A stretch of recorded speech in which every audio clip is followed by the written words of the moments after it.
orang ya. Kita mulai saja karena udah waktunya udah jam 7:17.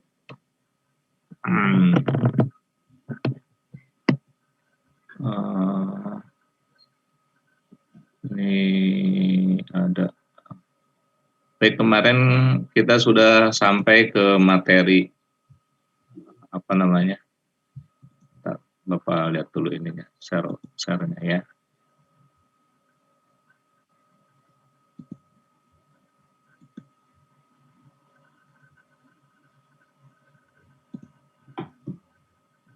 Ke materi yang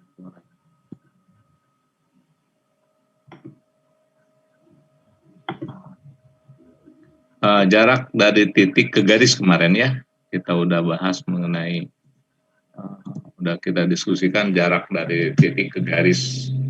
Nah, ini juga mohon kalian aktif juga jika ada yang bisa kita langsung kalian langsung ini langsung kerjakan gitu ya.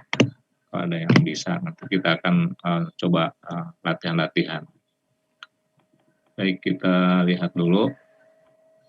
Sekarang ini jarak titik ke garis sudah, kita coba sekarang dari titik ke bidang. Kita dari titik ke bidang. Nah, titik ke bidang.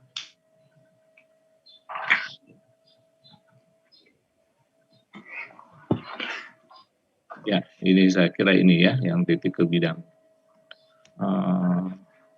Untuk lebih memahami jarak titik ke bidang, mohon diperhatikan ini ada apa namanya, ada bangun ruang ya. Panjang ruas garis BC nih, BC itu yang ini ya, dari B ke C yang ini. Panjang ruas garis BC ya merupakan jarak antara titik B ke bidang DCGH ya. Dari titik B ke bidang DCGH.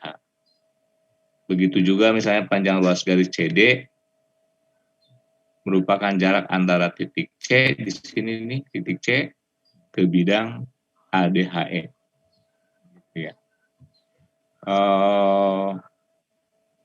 Apa coba syaratnya? Suatu titik jarak titiknya itu. CD itu merupakan ruas garis ya, ruas garis.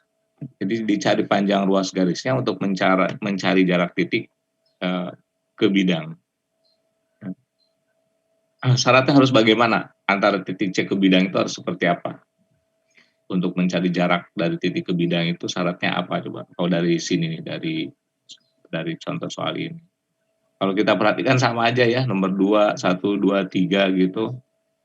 Coba kita lihat lagi. Panjang ruas garis KN, nih KN, mana KN? Ini KN yang ini ya, KN. Merupakan jarak titik K ke bidang MNRQ. Ya, ini dari K ke bidang MNRQ. Panjang ruas OP merupakan jarak titik antara O, ya, mana OP yang ini ya, antara O ke bidang LMQP.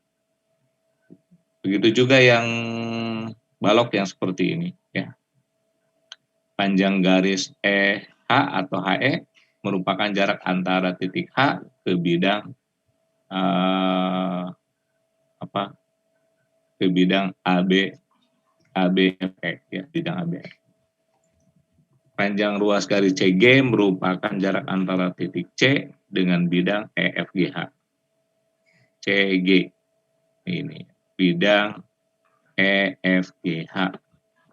Coba apa yang dapat kalian simpulkan antara jarak titik ke bidang itu seperti apa kira-kira? Harus bagaimana? Tegak lurus. Harus tegak lurus. Tegak lurus terhadap apa? Bidang. Terhadap bidang. Ya. Itu yang paling pertama. Kalau ini misalnya suatu bidang begitu ya, kemudian ini adalah titiknya misalnya, ya, ini bidang apa misalnya begitu, Maka kalau jarak antara titik A ke bidang alfa ya tinggal dicari titik pada bidang ini. Ya, dicari titik pada bidang, misalnya bidang B ya. Apabila si A itu diproyeksikan terhadap B, dan ini harus tegak lurus. Untuk melihat tegak lurusnya ya ambil aja salah satu garis misalnya begitu ya, garis yang ada pada bidang alfa, garis apa aja. Kalau kita misalnya ambil suatu garis yang ini, nah begitu ya, B itu harus ada pada garis K. Jadi si B itu harus dilalui oleh garis K. Nah, maka A itu ya AB ini